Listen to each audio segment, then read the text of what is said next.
Assalamualaikum warahmatullahi wabarakatuh dan semangat pagi. Hari ini adalah pertemuan ke-9. Saya akan membawakan materi tentang analisis framing. Baik,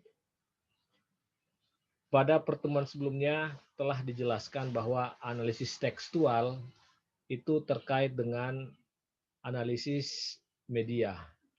Jadi, media bisa dianalisis melalui konten yang disiarkan. Nah, Fiske menyatakan bahwa ada dua cara untuk melihat analisis itu.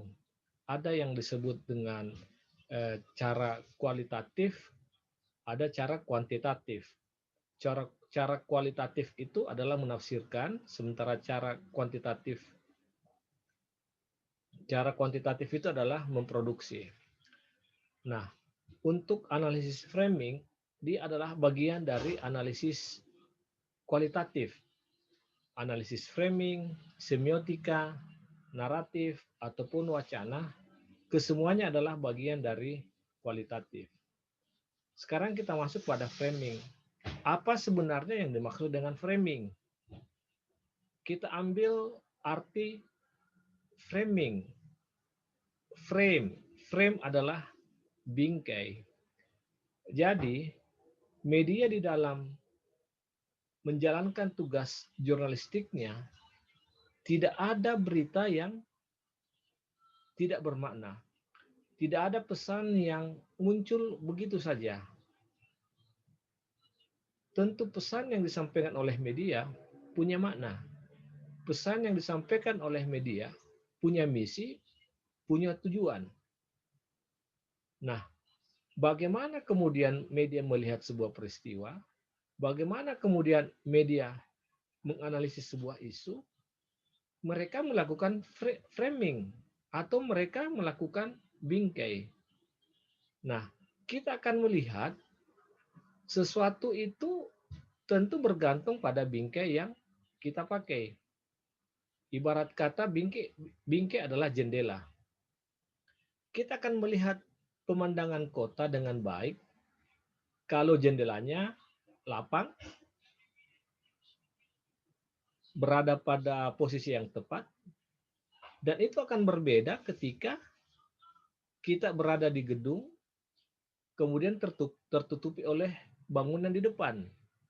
Meskipun bingkainya bagus, lebar, tetapi ada gedung di depannya, maka kita tidak akan melihat pemandangan kota.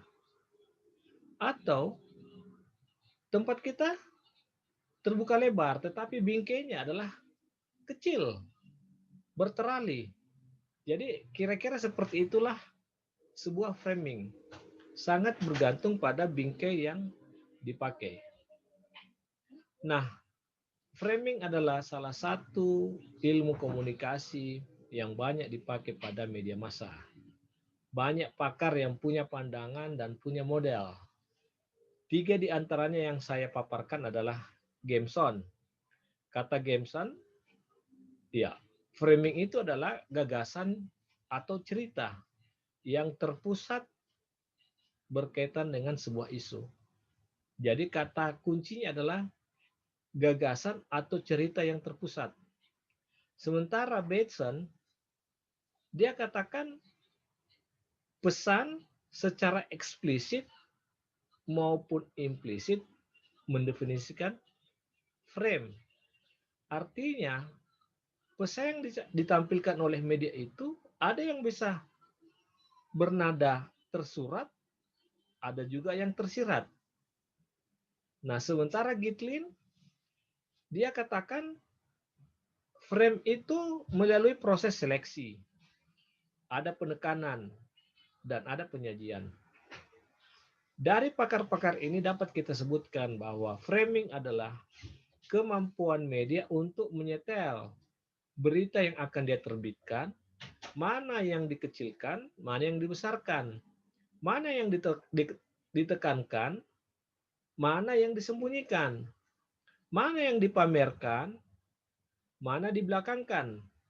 Sehingga semua sangat bergantung kepada awak media. Nah, kenapa kemudian Gittli mengatakan bahwa frame memungkinkan reporter atau editor atau bilik media memproses informasi yang besar secara cepat, berkelanjutan, dan mengemas informasi tersebut untuk disiarkan secara lebih efisien kepada halayak. Kata kunci di sini adalah otonomi redaksi. Bahwa redaksilah yang mengatur mana yang di atas, mana yang di bawah, mana yang di pojok, mana yang di tengah. Siapa yang dipasang fotonya, siapa yang disembunyikan fotonya. Itu adalah kerja-kerja redaksi. Analisis framing memang digunakan oleh peneliti untuk mengkaji berita terkait peranannya dalam membentuk interpretasi media tentang realitas dan pengaruhnya terhadap halayak. Analisis framing adalah pendekatan teoritis yang digunakan dan diterapkan dalam studi komunikasi, politik, ataupun gerakan sosial.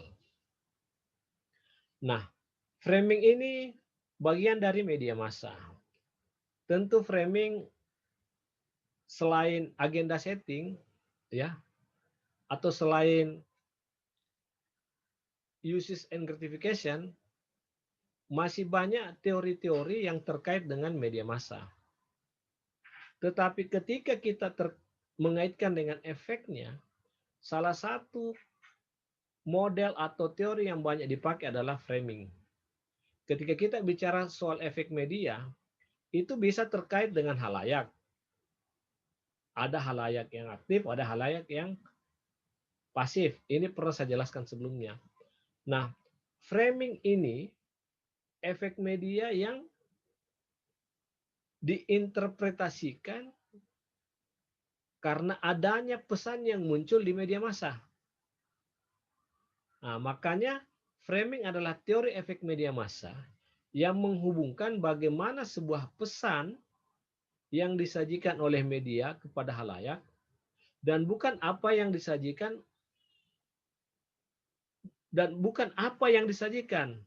tapi pesan yang disajikan.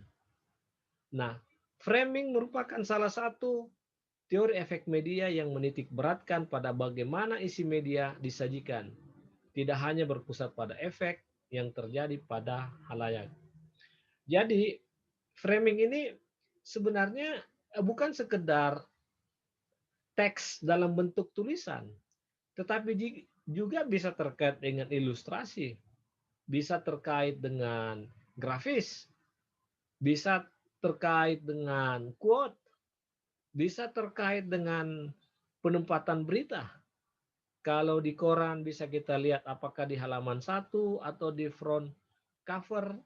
Kalau di elektronik, apakah dia disimpan pada prime time, apakah dia memiliki durasi yang lama, kira-kira seperti itu untuk mengukurnya. Nah, ada beberapa model yang selama ini dipakai oleh mahasiswa atau peneliti di dalam menjalankan framing. Salah satu yang populer adalah Ehman.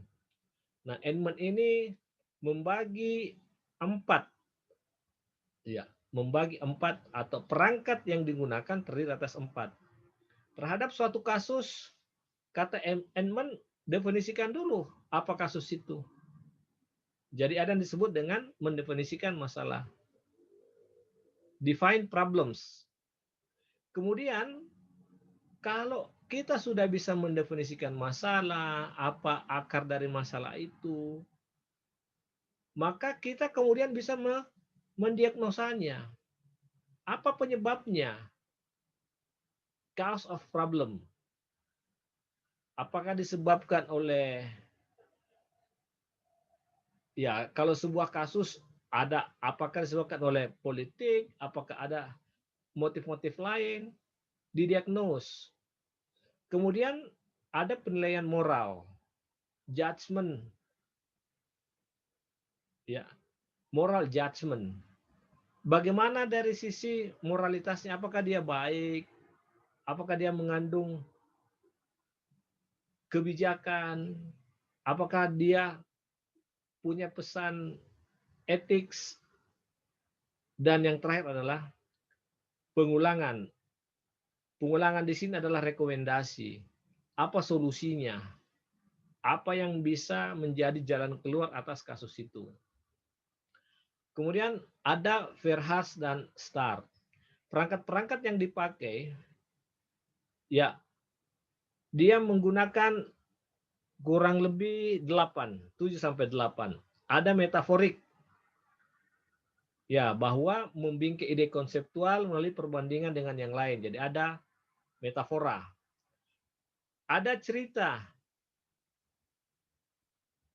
bahwa berita itu sebenarnya adalah rangkaian dari cerita yang dibangun, disusun, dia punya awal, dia punya proses, dia punya ending. Ada target yang diinginkan. Kemudian ada tradisi, ada jargon, atau ada slogan. Tagline-tagline apa yang dipakai, jargon-jargon apa yang sering digunakan. Ada artefak. Kemudian kontras. Serta terakhir adalah spin. Kemudian kalau versi Van Gross, maka perangkat yang digunakan adalah skemata. Apa itu? Ya, sekelompok ide yang disimpan untuk memandu proses informasi. Kemudian ada frame package, ada perangkatnya. Terus ada juga framing devices. Di situ ada kata, ada metafora, dan seterusnya. Kemudian ada reasoning devices. Di situ terkait dengan pernyataan baik yang eksplisit maupun implisit. Van Grops ini hampir sama juga ya. Kalau kita melihat dari William Gibson, ada kemiripan, sama-sama punya reasoning devices, punya framing devices. Nah, apa manfaat dari framing? Ya tentu kita memahami otonomi halayak. Manfaatnya ya bahwa halayak punya otoritas untuk memberikan penilaian. Dan ada objektivitas jurnalisme. Artinya apa? Ya bahwa jurnalisme itu ya bagi redaksi itu adalah sebuah objektivitas sekalipun itu dikonstruksi oleh mereka.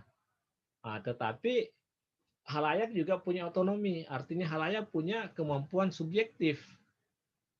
Kemudian ada analisis isi, kita bisa membongkar, kita bisa mengungkapkan seperti apa media ini bekerja, kemudian pendapat umum, dan lain-lain. Demikian pertemuan kita pada hari ini. Terima kasih, sampai ketemu pada pertemuan berikutnya.